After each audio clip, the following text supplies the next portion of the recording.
and then I got really sick, so I'm still recovering from that, and I apologize, but you know, the video, hopefully it is still relevant and it is still helpful for you as we navigate the end of this year, and we're towards the well. So without further ado, I feel that the energy for this reading is really about, you know, changes coming in at the very last minute. Okay, so I do sense some really major changes coming into the picture for you, and I feel like the message I'm getting is sooner than expected, but then at the same time, it's like very last minute, very unexpected. So that's what I'm getting, and it's kind of a contradiction. So let me just explain.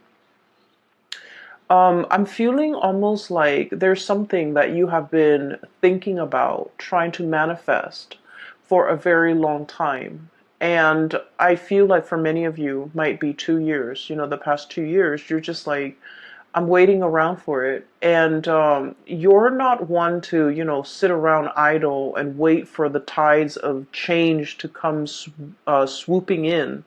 You guys are very, you know, productive, and you guys are quite like busybody. You like to stay productive. You like to be efficient with your time. So it's not like you're sitting there mulling around waiting for things to come in. So on the one hand, it's always, you know, on the forefront of your mind that you want to implement something, you want to change something, you want to do a drastic move or something very, very, I want to say like, it's like a change that is quite drastic for Virgo. It's a quite a drastic change, okay? Because you guys are still creature of habits. But I feel like you've been mulling over a situation for a very long time. And so it's always on the back of your mind. It's also, on some days, is on the forefront of your mind. And so I feel like you've been waiting for the opportunity or the chance encounter or something to manifest itself. And so I feel like even though you've been waiting for it for a long time, the way that it comes in, it's like when you've given up hope, or when you just like kind of clear it, or maybe even move it from the forefront of your mind into the back of your mind and focus on other things, and, you know, finding enjoyment and still moving on with your life. That's when this major drastic change is going to come in. And so it's coming in at a very, I want to say opportune moment, but also very unexpectedly. Okay, so that's what I'm seeing. Um, I saw two images for you, and I feel like the first image is definitely in relations to your love life. The second image is other things that are, you know, that it might have to do with this change. So let me just relay the first information first, and then we'll talk about the four cards, because it seems like the reading is split this way. So first of all, I see this man. He's wearing a coat. It's like autumn. He's at a park. It looks like Central Park. It looks outdoorsy. Lots of people around, but not so much that it's crowded. There are a few pigeons on the ground. And he's wearing like a brown coat. He looks very handsome. Like he's, you know, probably 35, 40 at the latest. And he has like a little Ziploc bag of like breadcrumbs.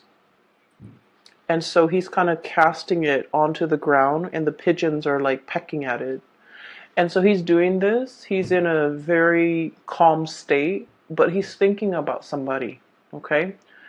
It looks to me like, you know, he's on his lunch break, taking a walk, feeding the pigeons, or maybe he finished his sandwich and there are breadcrumbs in that bag, so he's feeding the pigeons.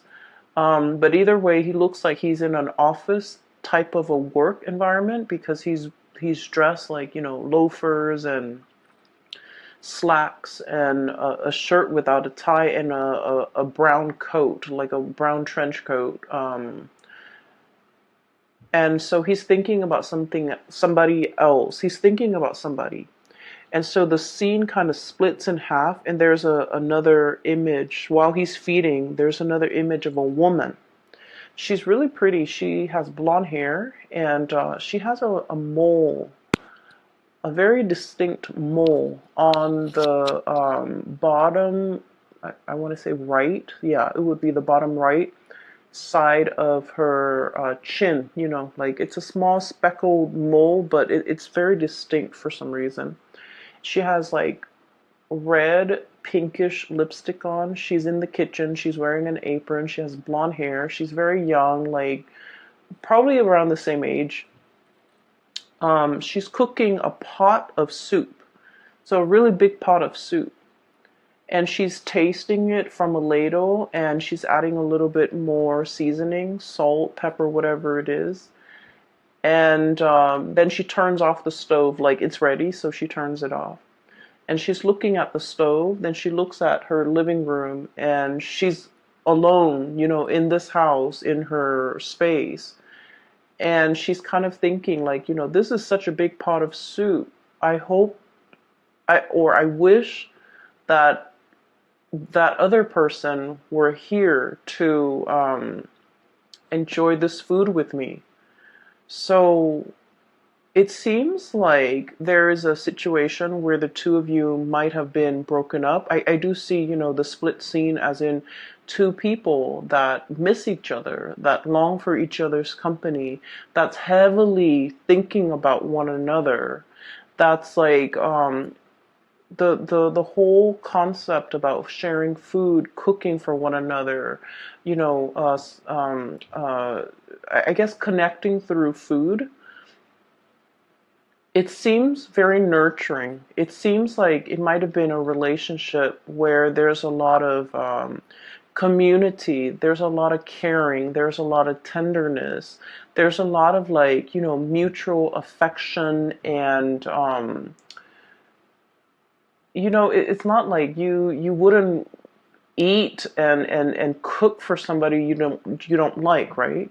So I feel like in a way the relationship that the two people have had in the past might have been, you know, they might have shared space together, they might have lived together, they might have been married, they might have dated for a very long period of time where they're comfortable around each other and they care for each other. So whatever the situation is, there might have been a situation where two people have broken up and they're still longing to reconnect. Okay, so I feel like for majority of you that might be the situation, because he's on the park bench eating lunch possibly by himself and then feeding the birds, like he wants somebody to share that experience with him.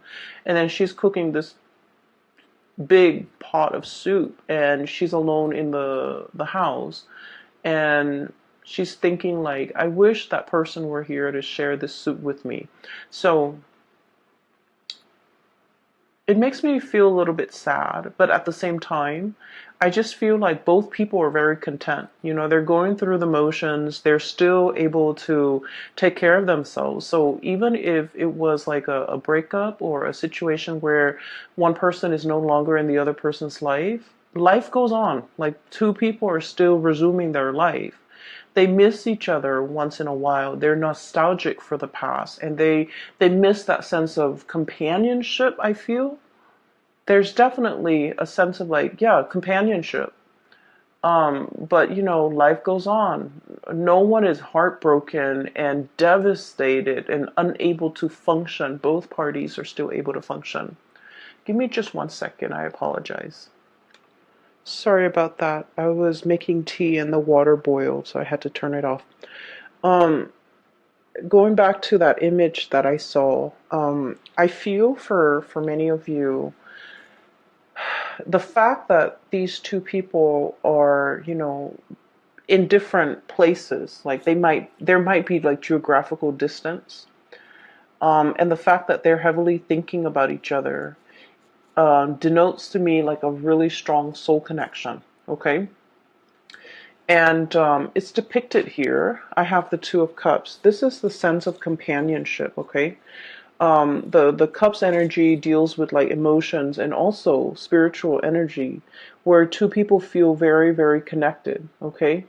When They think about you, you know they're thinking about you, and it's sort of like, feeds into this loop where you end up reverting to, thinking about them and vice versa.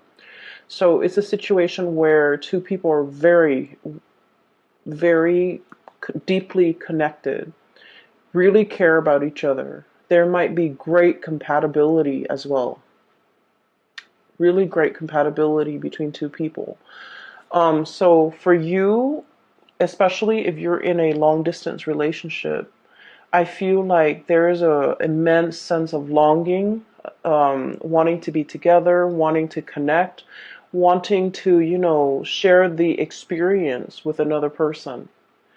And then I also feel for others, there might have been a situation where it's like distance, like admiring somebody from a distance is what I'm seeing. I have here the Hermit, and the Hermit is a lonesome card. It doesn't mean loneliness. It seems to me like some type of remote viewing, some type of like distance associated with you and another person. And this combination, the Hermit and the Nine of Pentacles, admiring somebody from afar, admiring somebody's beauty, admiring the way that they look, and yet being so shy or so hesitant about letting them know how you feel about them. Okay?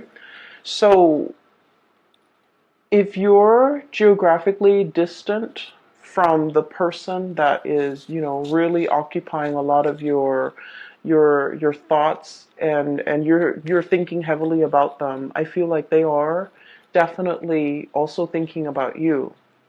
And then I also feel, with Virgos are deeply shy by nature. And so I do sense that some of you might have somebody that you're really admiring from afar. You're like wanting to touch them, wanting to talk to them, wanting to communicate, wanting to really tell them how you feel. But in a way, your feelings for this person scares you. You like to be in control of your emotions. You're also very rational. And I've mentioned this before, but Virgo people don't fall in love. Like, love at first sight is not a thing for you guys. You can date somebody for a very long time, but if you haven't, and just like even keel and level headed when it comes to relationships, when it comes to love, when it comes to emotional expression.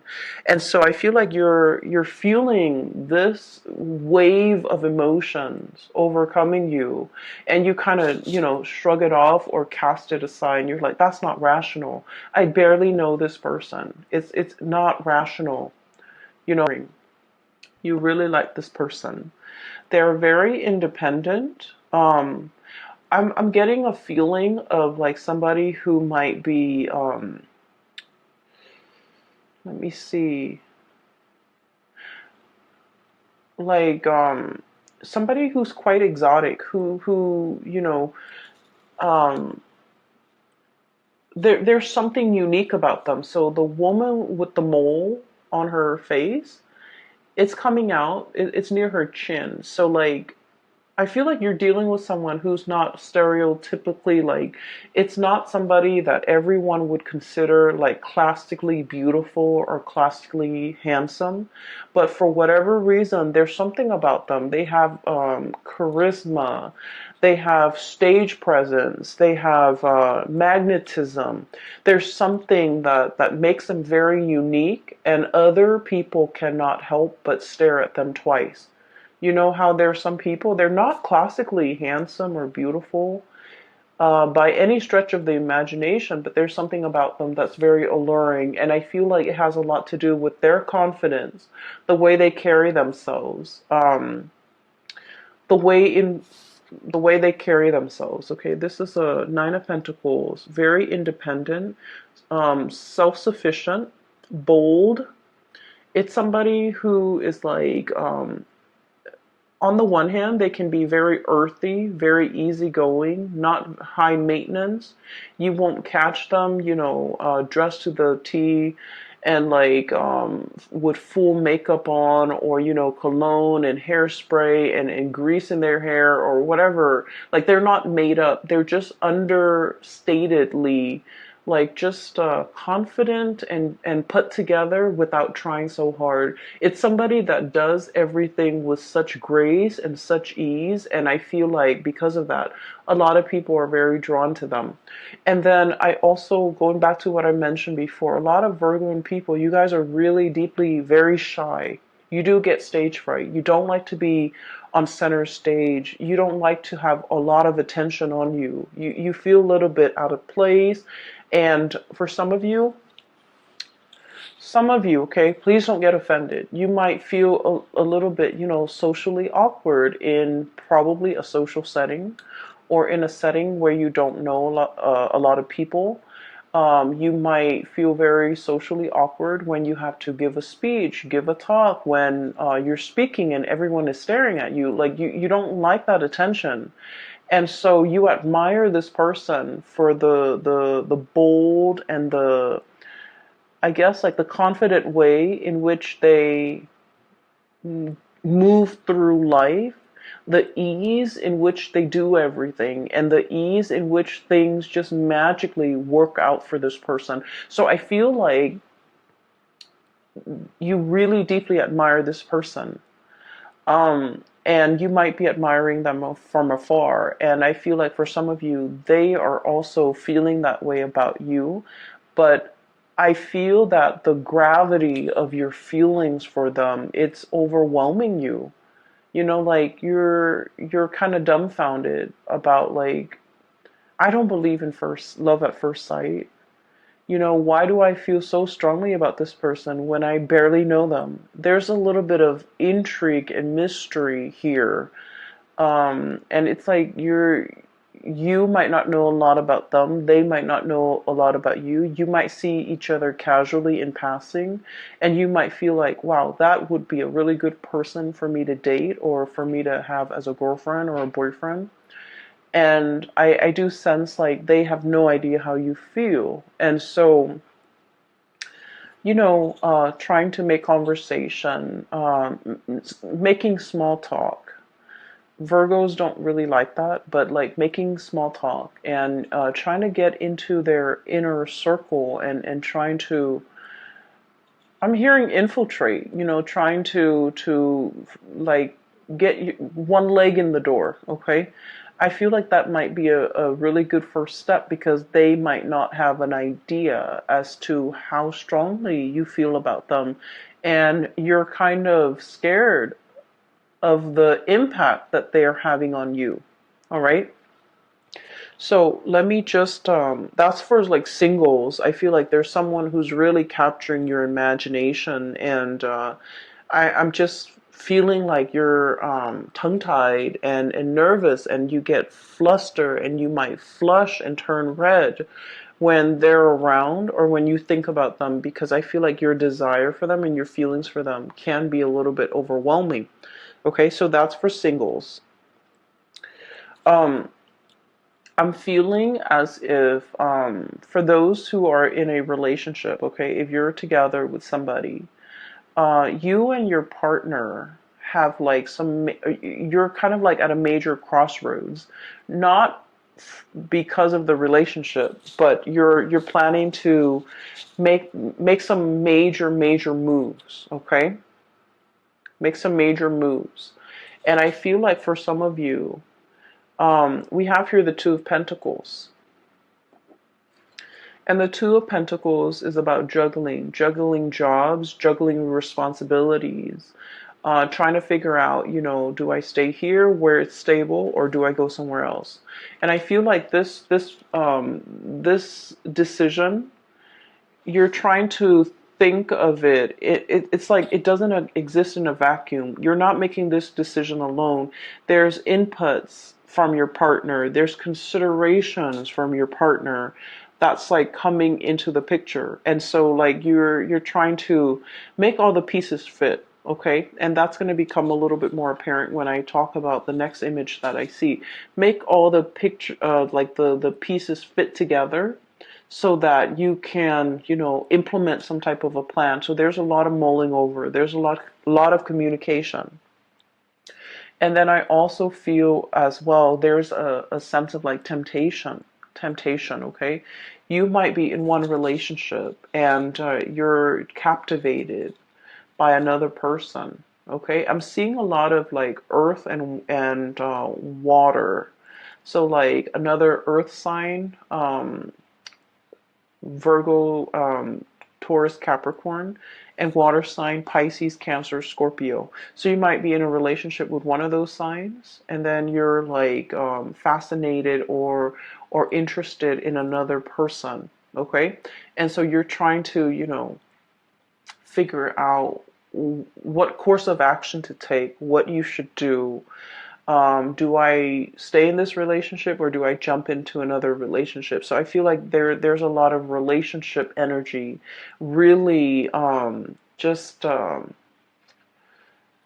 occupying a lot of your mind space. Okay, and you're very good at compartmentalizing. When you're at work, you put on your work hat, and then everything else that's not work related kind of falls away. And then when the work day's over, you take off that hat and then you go home, and that's when you think about all the other areas of your life. So you're very able to compartmentalize. But I do feel there's relationships, um, thoughts of relationship, decisions about relationships and things like that might be occupying the majority of your time for this month. So that's what I'm seeing here.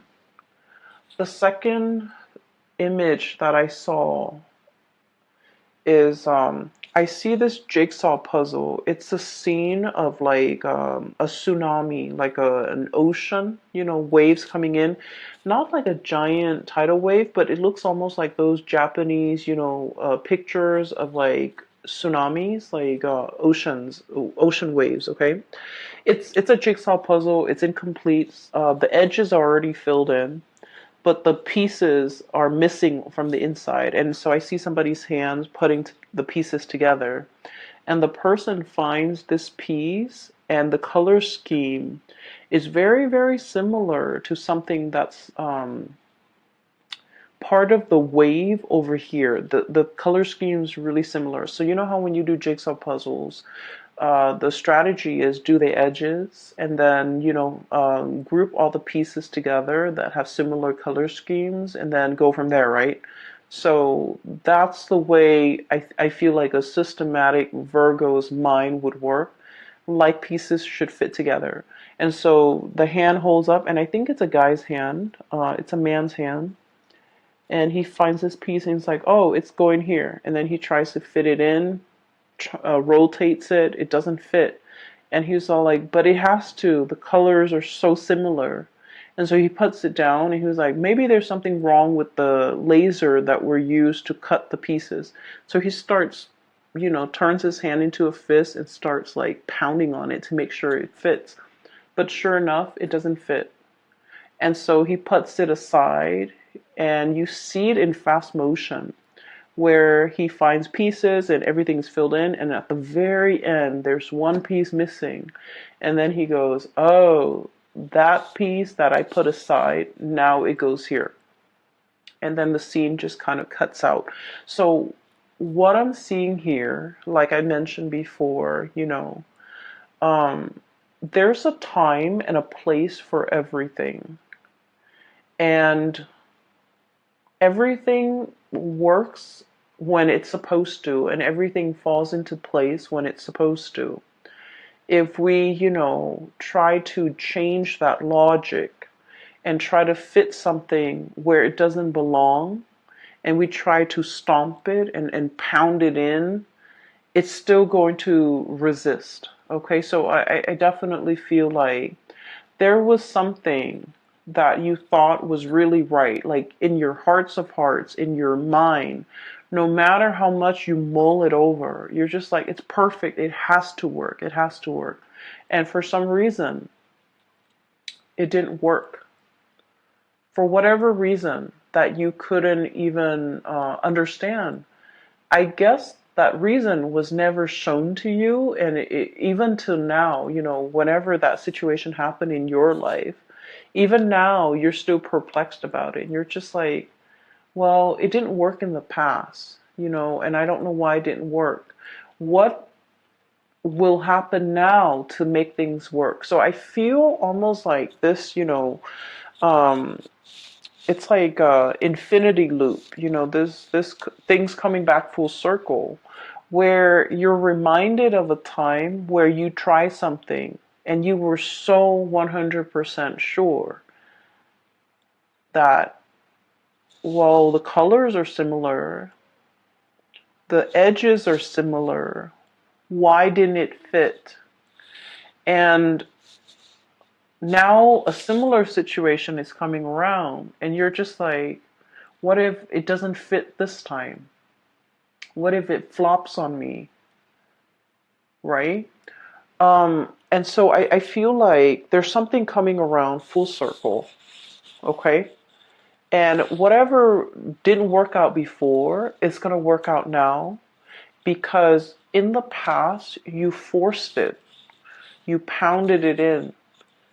And I feel almost like you were so focused heavily on the details, on the I want to say, like, you might have been focused on, I guess, like, it's sort of like wanting something so badly, and making sure that it fit even when the physical environment was not right. Does that make sense? And I mean, it got to the point where the man with the jigsaw puzzle, he was like using his fist to kind of like hammer it in, but it didn't fit. And so they're telling you, whatever that situation was, that made you feel like you doubted your intuition, you doubted your judgment because you were so sure. Whatever it was, it's coming back around. And now you're in a much better space where you're not trying to make things fit, where you're not trying to force things, where you are operating from a place of wisdom and allowing. And that's when the situation is like, it's right. Okay, so there's a time and a place for everything. We have to be able to see the big picture in order to understand how the parts all fit together. Does that make sense? And the reason I say that is you have some two cards here that are back to back. Five of Swords, and then the Six of Swords. I'm sorry, Five of Wands, excuse me, and then the Six of Wands, okay? So, oh, I'm sorry, this is the Five of Swords. So, the Five of Swords is a situation where we're kind of like arguing, bickering, and the sword energy denotes communication, thought processes, mental processes that might have been faulty, where no one is really getting a word in. Everyone is bickering. Everyone is trying to, be right, trying to prove that they're right. And with the five energies, five indicates some major turning point, some major change, okay? And then we have here the Six of Wands, which is a victory. There's a situation here in the past, it was punctuated with a lot of conflict, with a lot of faulty reasoning, with a lot of just like, I believe this, even though I haven't really done the research, I still believe this. You might have been dealing with people like this in your environment, where the energy that they kick up around them was like a repellent for good things to come. Okay? There might have been an environment that you were in where, let's say this, okay? A lot, if you're like ever walking or running on a dirt path, right? If you're running or walking on a dirt path, with every footstep or with every step, it kicks up a little bit of dust, right? And so just imagine energetically when you're in this type of environment where people are constantly bickering, constantly shuffling around, moving around, trying to prove themselves right, trying to one up the other person, like if it's like laden with a lot of chaos and a lot of activity and a lot of competition, it creates a major dust cloud, like a major sphere or major environment where there's a lot of, negativity, negative energies. And so it repels. You wouldn't want to walk over where that dirt cloud has been stirred up, right? And so this environment was a repellent for good things to come in the picture. And so whatever it was that you were trying to do, I feel like it flopped down. It didn't have a lot of support. It just couldn't see the light of day. It couldn't rise above the dust cloud. Okay? So I'm a little bit inclined to say that the people you might have had around you might not have been good for your growth. The and work environment and the colleagues or the energies just surrounding the work environment was not conducive for good things to attract good things or to even be in alignment with you. And so I see you turning your back to the situation, okay? No more bickering, no more pettiness, no more conflict. I'm turning my back. And as soon as you decide to turn your back, we have a lot of victory, a lot of success coming through. And I'm almost seeing like one after another, like a series of successes, one after another, because you decided to turn your back. You decided to kind of retreat from from the ground, okay? Climbing up into the tree, elevating yourself, seeing above the dust cloud, and being able to operate and function from above that cloud of negativity, and to be able to, warm yourself in the sun and to be able to attract a lot of success. Okay? So what I'm seeing here is there has been a major change. Whatever didn't work out in the past, I do feel a lot of, success, victory is coming in as a result of you, needing to change this environment in your life, okay?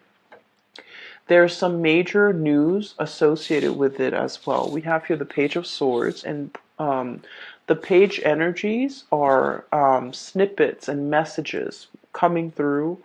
And I do feel like resolution, okay, like being wanting to make a decision but not having all the information, waiting on communication from another source so that you can decide which option to go with. Okay, so I do feel for many of you there's some major swift communication coming through this month in order to splice through that dust cloud and to be able to let things settle and for you to decide on major changes in your life. Okay, and what I'm seeing as well for many of you, this is like leaving troublesome friendships, colleagues, um, petty people, I would say, argumentative, petty people, people who are just like,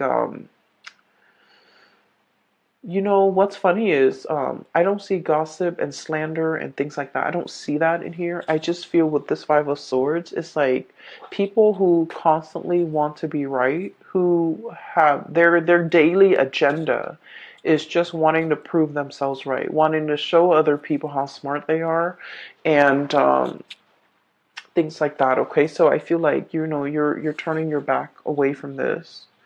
And you might at this point in your life, no longer feeding into this, no longer interested, like you're just disinterested in what's over here because you're seeing the bigger picture. You're looking at things from a higher vantage point, and you're leaving these mortals to squabbles amongst themselves because you're just disinterested. You're disengaging and you're distancing yourself. And with the Hermit, it basically spells out to me like a sense of enlightenment, okay? Not being bogged down with the material things that at the end of the day don't really matter, but operating from a higher vantage point, okay? And what I'm also getting, the last three cards in this deck, we have the Tower, sweeping waves of change. Okay, so that jigsaw puzzle where I saw the tsunami, the theme is very similar to this card here. Okay, what I'm feeling here is this is I pulled out this card earlier to clarify what the Tower represents. And this card to me is about manifestation, is about, it's almost like, thinking whether or not we have the capabilities and the skills and the know-how and the ability to do something. I feel like whatever that situation was in the past that you failed at, or you felt like, I was so sure, why didn't it work out? It made you doubt yourself. I feel like it humbled you, but in a way, it made you feel like you doubted yourself. It made you feel like you couldn't manifest. It made you doubt your capabilities. And so, what's coming through in the process here is you have a lot of skills and a lot of talent. And I feel like this environment here did not give you an opportunity to shine. It did not honor your growth potential. It was not conducive for growth. It was not conducive for you to utilize your full talent, to display all your skills, all your assets, all it just like, it stifled your growth almost. Okay? And so there is a huge sweeping change coming into the picture. So this is a mermaid here, Five of Cups, okay? Wondering about something that, like a missed opportunity, okay? Longing for something that's no longer in the picture. But I see this as like a scorched earth, okay? This is a mermaid. And the classical like depiction of a mermaid is it has the body of a fish and a head of a woman, right? This is the opposite. This is a situation where this animal has to adapt to its environment. You know, it's not happy. It still like has the head of a fish. It wants to be in the sea, and yet the body had no choice but to adapt, to grow legs so that it could walk on land, because this environment is very parched. There's no emotional fulfillment. There's no spiritual fulfillment. It's just very parched. And so it's waiting for the rains to come and wash it away, and to carry it to sea. And that's what I feel is coming here with the Tower. Sweeping changes, this big tsunami coming in, and carrying you back into the sea where you can, resume your form as a mermaid. Okay, like the traditional standard mermaid form, face of a woman, body of a fish. And she is now in an environment where there's water, where there's life, where there's emotional fulfillment. And so there's something major here that will be coming through because wherever you are right here is not meant for you. It's there's no growth potential. There's a lot of dryness, and I'm seeing like, just like it's an environment that's very dry. So for many of you, you might be changing jobs. You might be moving from a really dry, arid environment like the desert to a place that's in the tropics, that's by the sea, that's a lot more, I want to say, like, it's just a lot more conducive for growth, okay? And we're not just talking about like a place that's green and lush and things like that. We're talking about emotional, spiritual growth. We're talking as well career growth. We're talking as well, being in a new environment where you're able to develop to your full potential, where people appreciate all that you have to offer and they don't take you for granted, pretty much. Okay, so that's what I'm seeing here. Once again, it's like the change is long coming, but it's gonna swoop in very, very quick. And that's a contradiction. But for whatever reason, I just feel like you've been waiting for it for quite some time, but it's going to come in very unexpectedly. You're kind of bookended by two major arcana cards here. We have the Hermit, taking time to yourself, being deep in contemplation, and really figuring out, what's the next step in your life. And then once you have that figured out, once you've reached that space of wisdom, that's when the Tower will bring about these changes that you've been wanting for a very long time. The delay with this reading, I hope it finds you well still, and I hope it is relevant and applicable and might be helpful for you this month, okay? I will be back next month. I will talk to you later, Virgos. Take care of yourself.